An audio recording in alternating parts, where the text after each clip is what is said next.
Hello and welcome to Chapter 13, which is going to cover exercise prescription for muscular fitness. So resistance training has always kind of been around. Traditionally, we've thought of it to enhance a sport that you're playing or to increase muscle size. But currently, we're understanding that it's really important for health and fitness parameters, especially in people who have been untrained. And it's also helping us with glucose metabolism and also management for our body composition. First, we want to understand some terminology. We've got these 4 terms here, so we want to be able to define each one, and this is a part of your study guide. So first, muscular strength. This means that we have maximal force that's produced in a muscle or a muscle group that can generate a specified velocity. So it's one single contraction that is taking place, that maximal force within it. Next, we have muscular endurance. And this is going to be when we have a muscle or muscle group that can perform repeated contractions against submaximal resistance. So this can be anything that is lightweight, but you're able to do many repetitions of, such as rowing in a boat. Next, we have muscular power. Now, muscular power is going to be the rate of performing work and is a product of strength and speed of movement. So we can think of this as the work that your body does over time. A strong upper body can lift a high amount of weight, but a strong upper body is not always going to have the ability to throw shot put very far because it can't get enough speed. Okay, so if you have a lot of power then in your upper body, then you are able to throw that shot put very far. And then certain sports such as weightlifting and boxing and weight throwing, it's going to be one of the most important physical attributes. In certain sports such as football, you have good power that is very important just to have an overall good fitness profile. So let's talk about that word fitness. What does muscular fitness mean? It's basically taking the previous 3 terms and putting them all together in order to get an overall good health and fitness. The next couple slides we'll be talking about maximizing the effectiveness of our resistance training programs. And to do this, we have 4 main principles that will determine this effectiveness. So the first one is progression. Second one is regularity that you see on the screen. Third is overload. And fourth is specificity, which we'll talk about on the next slide. In order to remember these 4 principles, you can think of PROS, P-R-O-S. Each of those letters represents one of the principles. So let's talk about progression first. We've discussed progression already in class, but in general, we want to make sure that we are putting demands on our body in order to see an increase over time for long-term fitness gains. We need to make sure we have that training stimulus in place. This means our exercise programs have to become more challenging instead of just adding more weight on. This is especially important for the first 2 to 3 months of training in order to avoid a plateau. So what you can do for beginners though is increase their weight by 5% to 10%, but when you do this you also want to reduce the repetitions by 2 to 4 reps. Once they master that, then you can go ahead and increase those repetitions again. So for example, if you have a client that does 12 reps of the chest press using 100 pounds, you should increase them to 110 pounds, but instead of doing 12 reps, we're going to decrease their reps to 8 reps in order to gain muscular strength. And we can increase the number of sets, increase the number of reps later when she's kind of mastered the 8 reps. Or we can add another type of chest exercise, such as the dumbbell fly. Next, we have regularity. Regularity just means you're going to perform it regularly, several times a week, because we cannot store any adaptations that we've gained. We always have to work that muscle. So this is just an image showing you our active muscles on the left. And then if we aren't having that regularity component, then we're going to start to see muscle atrophy, or that the muscle cells becoming smaller. So we have inactive muscles there. Next, we have our third principle, which is overload, and we've discussed this in class as well. We use this overload principle in order to enhance muscular performance. Our body must exercise at a level beyond that at which it is normally stressed. So we want to make sure in order to do this, we can increase intensity, the total reps, the repetition speed, our rest period, the type of exercise, or our overall training volume. So for example, if you have a client that completes 10 reps with a 20-pound barbell curl, then you can easily increase the weight and reps or sets to increase their arm strength. Next, we have specificity, or as most people know it, as the SAID principle. We're going to see that our most effective programs are going to target specific muscle groups and actions and energy systems, which we'll get into later this quarter. What SAID stands for is going to be specific adaptations to imposed demands. That again was specific adaptations to imposed demands. What that means is every muscle or muscle group has to be trained in order to make gains in strength and local endurance. You can't just do one specific type of exercise and expect the whole body to be stronger. So for example, if you're doing squats, we know that's going to enhance our lower body, but it doesn't really do anything for our upper body. An example would be also a basketball player who needs a lot of complex exercises because the activity that they do, playing basketball, requires a lot of multi-joint or multiplanar movements. Multiplanar movements means we're having movements within our frontal plane, the sagittal plane, and the transverse plane. So before we start designing a program, what we have to consider is health status.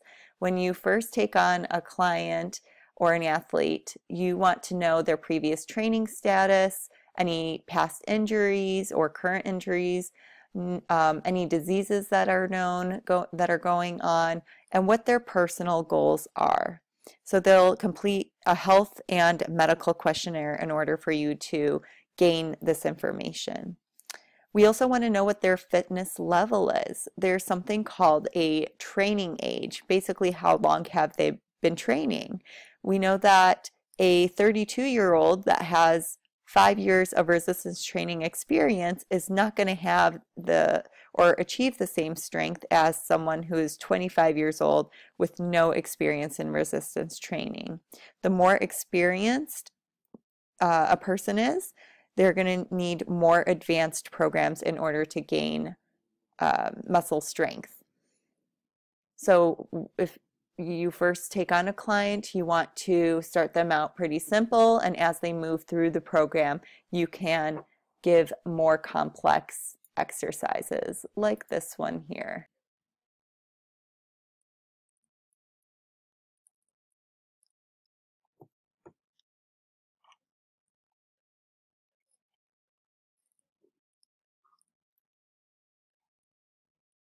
We also want to keep in mind what that client or athlete's training goals are for the short term and the long term. We also want to use prior evaluations and their personal goals. You want to make sure that these goals are realistic so that they don't get discouraged or they don't drop out of the program that you are trying to keep them in.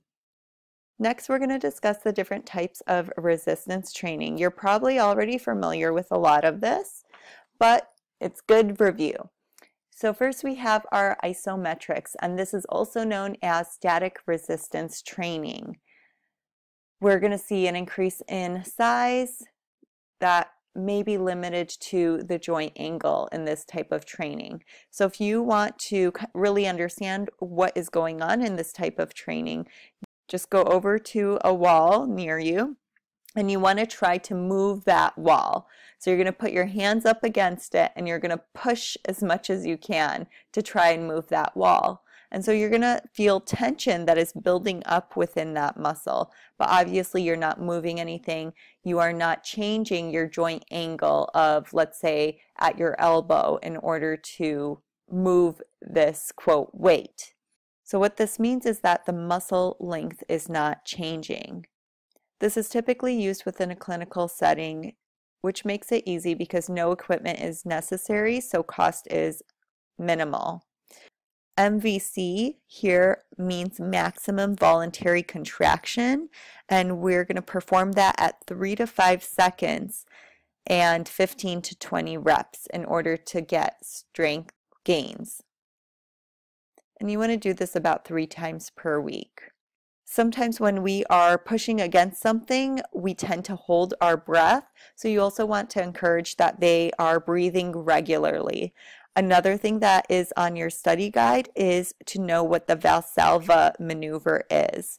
Valsalva maneuver, you are holding your breath through the sticking point, and that is going to reduce venous return back to the heart and can also increase your systolic blood pressure and diastolic blood pressure. So it's not really recommended to use unless you know what you're doing, and typically it's used in exercises in which you need to kind of build up more of a support for your back. While you do all types of resistance training, you want to make sure to exhale while you are lifting or doing the most difficult part of that exercise. And you want to inhale while you are lowering or the easier part of the exercise. Next, we have dynamic constant external resistance, or DCER. And this is a type of resistance training that's involving lifting and lowering something. So you can typically do this using free weights like barbells or dumbbells. You can also do this using weight machines. These are all dynamic because the weight is being lifted and lowered through a predetermined range of motion. This type of resistance training was also called isotonic.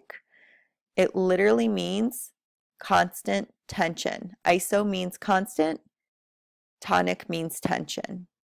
So here in the figure on the right, you can see that this gentleman is doing a barbell curl, and the elbow flexors are going to be the strongest at approximately 100 degrees and weakest at 60 degrees when the elbows are fully flexed, and it's also weak at 180 degrees when the elbows are fully flexed. The other type of resistance training we have are isokinetics. These are devices that are designed to train only single joint movements. So they're not really used in fitness centers, but they're used by professionals that are helping with injury rehabilitation, so physical therapists or athletic trainers. And through this isokinetic device, they are going to accelerate at the beginning and decelerate at the end of the range of movement so that they can prevent any further injury from taking place. So it's not really used to gain strength through fast velocities, only slow movement. And it also helps to keep the limb still, so you can add more weight to give it a little bit of a challenge if you're seeing that the patient is doing fine with the weight that you've given them. Next, we have plyometrics, and we're going to have a whole chapter devoted to plyometrics this quarter. So in general, this was known as jump training. This type of muscle action that takes place is also called the stretch shortening cycle exercise. Basically, through doing a lot of jumping or quick movements, we are getting a physiological advantage because our muscle force is generated during the concentric muscle action. So think muscle is shortening, and it's potentiated by a preceding eccentric muscle action. So think of a muscle lengthening. So if you're not really understanding what I'm saying, let's use an example. So if we are doing explosive jumping, you are bending down, and through eccentric muscle action, you are building potential energy within your muscles. And then you shoot up to jump, and that is concentric muscle action. Your muscles are contracting in order to boost you up. You want to be careful when prescribing plyometrics because it can greatly stress muscles, connective tissues, and joints. So you might want to limit the training to people who have established a strong base. And also to start, you would want to do 1 to 2 sets of 6 to 10 reps about 2 days per week on non-consecutive days at a low intensity. And we'll talk about all the different types of plyometrics from low intensity to high intensity. All right, now I want you to pull out that packet that I gave you in class because we are going to talk about modes of resistance training. And each of these listed here, machine weights and on, are different modes. So we're going to talk about the pros and cons of each of these. So first are machine weights. They're designed to train all major muscle groups. The pros are that it's easy to use because the exercise motion is controlled by the machine, and a lot of them are going to mimic what free weights do for us. The cons here are that it's designed to fit an average male or female, so people that are much smaller or larger are not going to properly be able to position themselves on the machine, and so they're not going to get the proper workout. Next we have our free weights. Free weights, let me switch my picture here. Our advantages here are proper fit is not going to be an issue. We have a greater variety of exercises that we can do in many different directions. We can also require the use of stabilizing and assisting muscles, which I forgot to mention in our machine weight. Our machine weights, we don't have those stabilizing and assisting muscles because the machine kind of takes on a lot of that. So that would be a con for the machine weights. Back to our free weights. Another advantage would be that you are training functionally, meaning that you're encouraging different muscle groups to work together during your exercise. So our cons with free weights is that it may take a little bit longer to master technique using them. You also might need an aid of a spotter, and we will see an increased number of injuries using free weights. Next we have our body weight exercises. These would be like your push-ups, curls, or pull-ups, or what this gentleman is doing over here. The pro is you don't need any equipment, just your body weight, and you also don't need a lot of space. The cons would be that the ease of it is variable, and also that muscle isolation is going to be variable. Here are our stability balls. The pros here would be that it's inexpensive, we can enhance strength, muscular endurance, and power using these stability balls. And we also get gains in agility, balance, and coordination. It's also lightweight and safe. If you don't have a lot of space at home, you can always deflate this and then reflate it. And there really aren't cons to this. I want you to be careful with the stability ball and our next mode, which is medicine balls. Sometimes people get these mixed up. So the yellow ball here is our medicine ball. And we can use this a lot within our throwing drills. Our advantage would be that it's safe, it's effective, and it mimics natural body positions and movement speeds that we would have within our life or if you are playing a sport. And there really aren't any cons to using medicine balls. And lastly, we have elastic tubing or elastic bands. The advantage for them is that it can be challenging, it could be motivating and fun to use, and there really aren't any cons here to using them. We have to talk about safety issues. A lot of injuries are preventable, but we want to make sure we have the proper supervision and instruction. We want to take care of our environment and the equipment, so it's best to do weekly checks on them and make sure to clean them properly as well. We want to be able to do proper warm-ups about 5 to 10 minutes before we utilize any resistance training equipment. In general, during our warm-up, we want to be able to do something like slow jogging or stationary cycling. And if we're doing dynamic activities, we want to start out with low-intensity hops, skips, or jumps. It's interesting because 27% of emergency room visits that were resistance training related were considered accidental, meaning it was something like dropping a weight, not using equipment properly, or tripping over equipment. And men were the ones that suffered more trunk injuries than women, and women had more foot or leg injuries. Now, when we are setting up a resistance training program, we have 7 factors to consider. So this is going to help you work through your resistance training program lab that I passed out to you in class. So our first factor is the choice of exercise. We've got multi-joint exercises, which are also known as structural exercises. So it's basically what the name insists, is that the exercise you are doing is affecting more than one joint. So examples would be squats and deadlifts.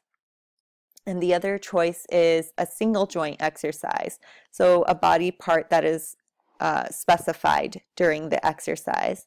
An example of this would be bicep curls or leg extensions.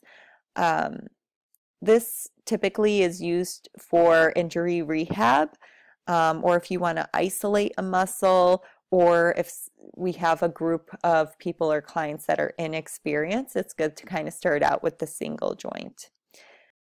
The other choice of exercise we have is to promote balance using our core. So we can use an unstable surface for single and multi-joint exercises using stability balls or wobble boards, and that can increase our activity of our lower body and stabilizing muscles. And usually when we do this, we want to start with a light weight in order to decrease injury. When we strengthen our core, it helps us to improve force output and enhance our body control when we are doing any free weight exercises. And we also might see a decrease in low back pain.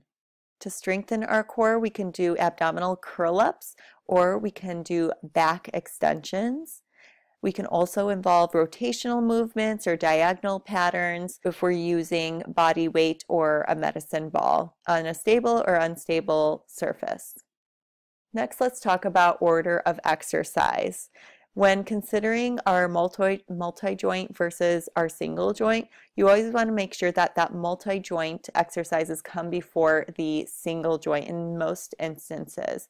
And that's because we are going to use larger muscle groups when we do the multi-joint exercises, and so we might have a little bit more fatigued with that than compared to our single joint. We also want to choose exercises that are going to be more for power before strength.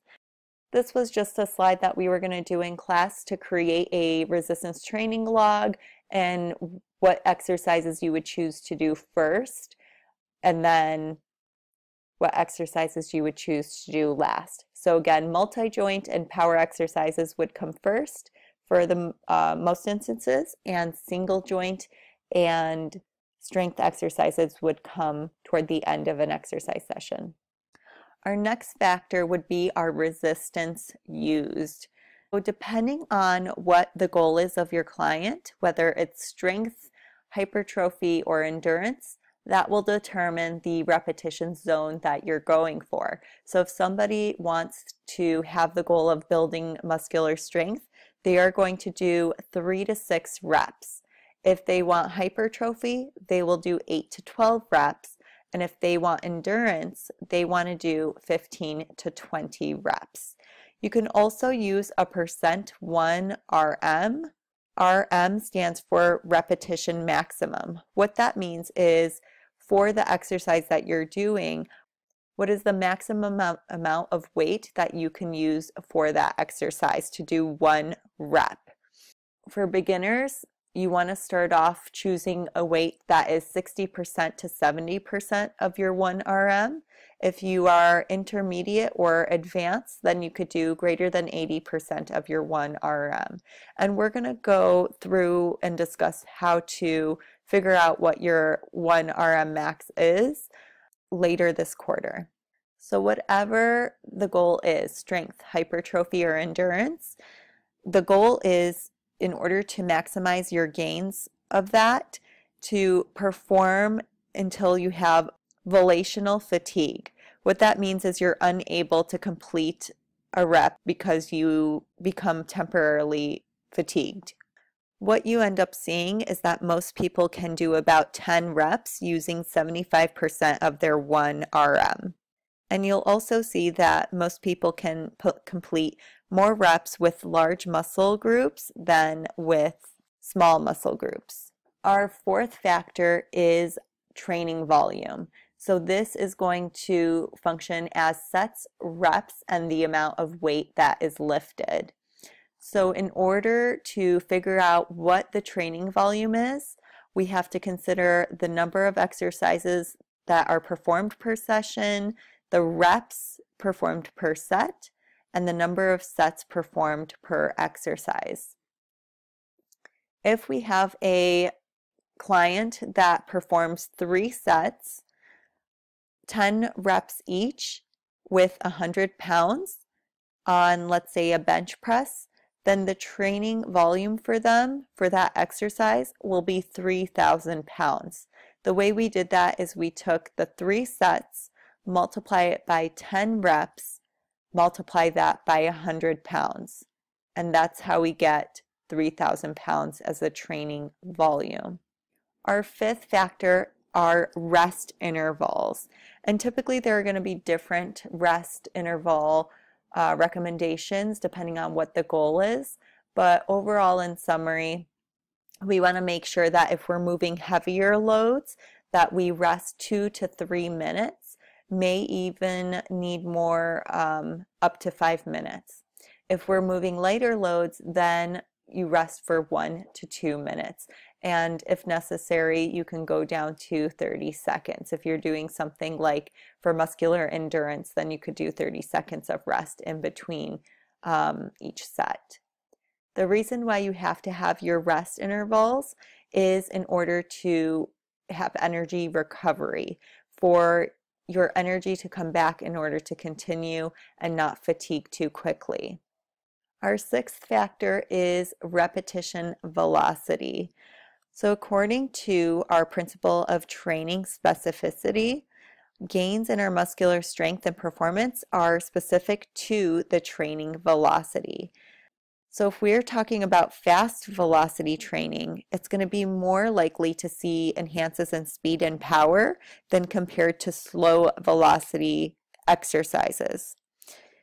There are actually 2 different types of slow velocity training. We have unintentional slow velocities that are typically going to be used when we use heavy resistance, and we keep moving slow even though we attempt to exert maximal force. Whereas intentional slow velocity is when a person is training with submaximal load and is purposely moving through the exercise slowly. Usually because we have beginners performing exercises slowly to really understand what they're doing, they're using the intentional slow velocity. So it's really great for untrained people to do this type of repetition velocity. Whew, we finally made it to our 7th factor, which is training frequency. You want to make sure that you do resistance training 2 or 3 days per week per muscle group on non-consecutive days. This allows your muscles to adequately recover between your sessions, so you leave about 48 to 72 hours in between your sessions, and that's been proven to be the most effective for enhancing muscle strength and performance. We, of course, have to take into account the training volume, training intensity, or exercise selection, and nutritional intake, because that's going to have an influence as to how we recover. Here is the American College of Sports Medicine's General Resistance Training Guidelines for healthy adults. They recommend that you do 8 to 10 multi-joint or compound exercises. You train between 2 and 4 sets. You choose a resistance that allows about 8 to 12 reps. You perform these reps with control and use your full range of motion. Of course, you want to use proper technique to minimize any injuries and keep your regular breathing pattern, no Valsalva maneuver, and train each muscle group about 2 or 3 days per week, and use the idea of progressive overload. And throughout the program, you also want to reassess to make sure that you are working toward your muscular fitness goals. Periodization. We are also going to have a whole chapter devoted to this topic. So for now, I just want you to have a general idea of what it encompasses. What periodization is a process where fitness professionals are going to change the training stimulus in order to make sure it stays effective. So your program is going to vary with different variables such as the choice of exercise, your training weight, the number of sets, your rest intervals between the sets, or any of a combination of these for long-term performance gains. So in general, if we are looking at a linear periodized model, then the training plan is divided into time periods. You see these time periods listed here as macrocycle, which is about a year. And that's divided into mesocycles, which are about 3 to 4 months. And that is further divided into microcycles, which is from 1 to 4 weeks. So each of these cycles have a specific goal to them: hypertrophy, strength, or power. So you can see this if you're looking at table 13.4 below. Phase 2 is hypertrophy, phase 3 is strength, and phase 4 is peaking. So you can see within this linear model that we are seeing the volume and intensity of training gradually changing over time. So if we are starting with the beginning of our macro cycle, so think of a year, the beginning of the year with a training volume that is very high, then that means our intensity should be low.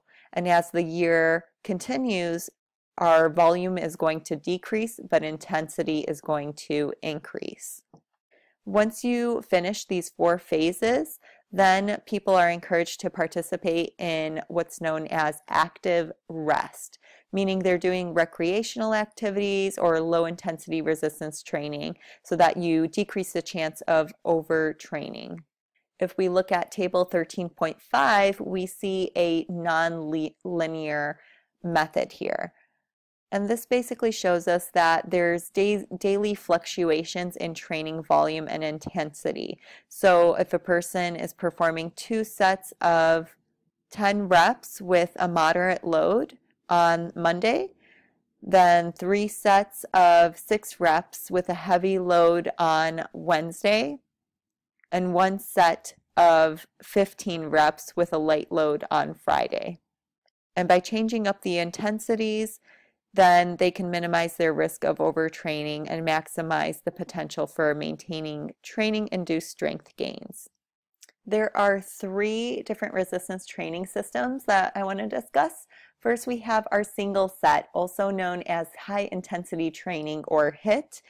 This is going to be time efficient for people, and it's usually really good for beginners or people who are deconditioned. So you want to have 8 to 12 reps that they complete until they have volitional fatigue. The multi-set system is going to enhance strength and power. We want to do this for 3 sets of 10 reps, building to 10 RM. So a way to do this, for example, would be that your first set of 10 reps are at 50% of 10 RM. Your second set of 10 repetitions would be at 75% of 10 RM. And your third set of 10 repetitions would be at 100% of 10 RM.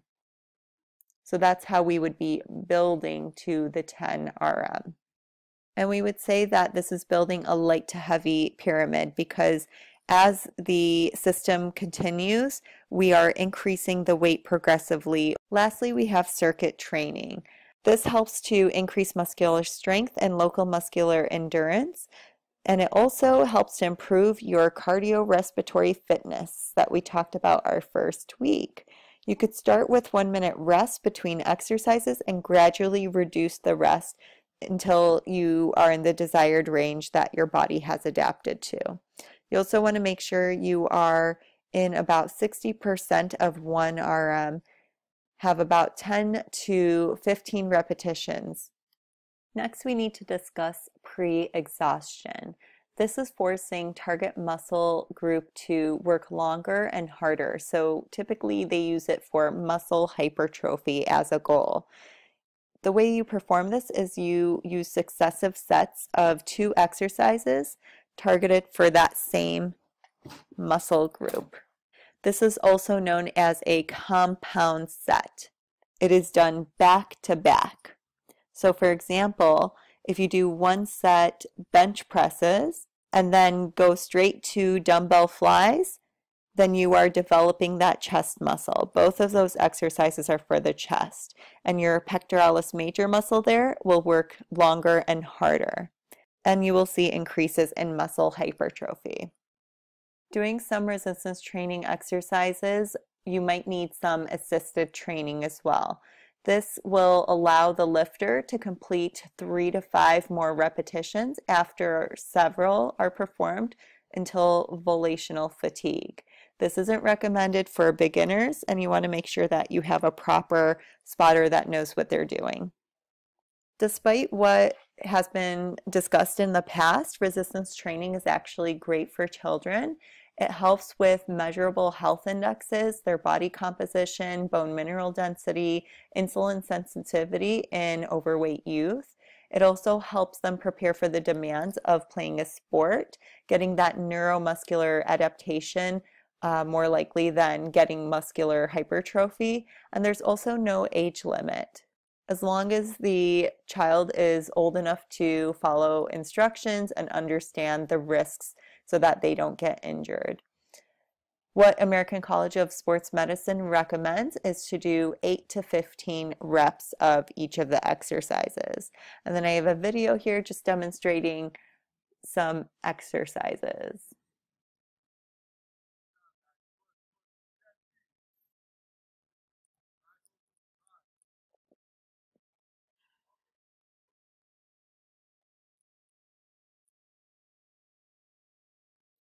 Resistance training is also great for seniors.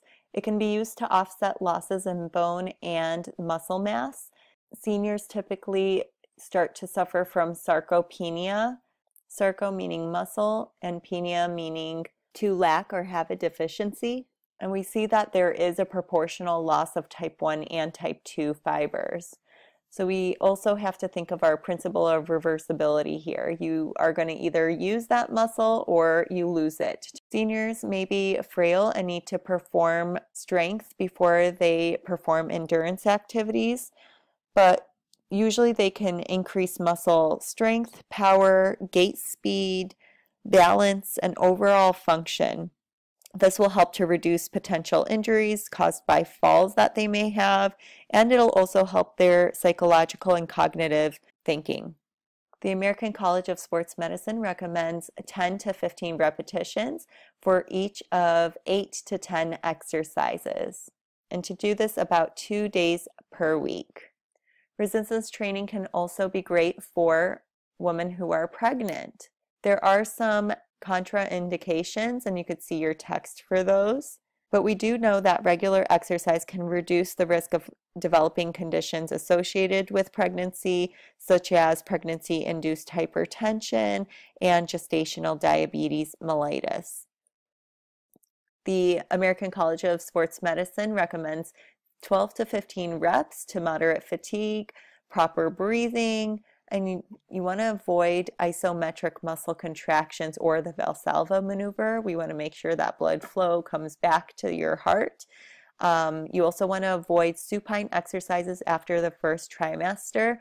Women who are pregnant after the first trimester should limit or not at all lay on their back in the supine position, because the uterus falls back onto our blood vessels and stops the blood flow back to the heart.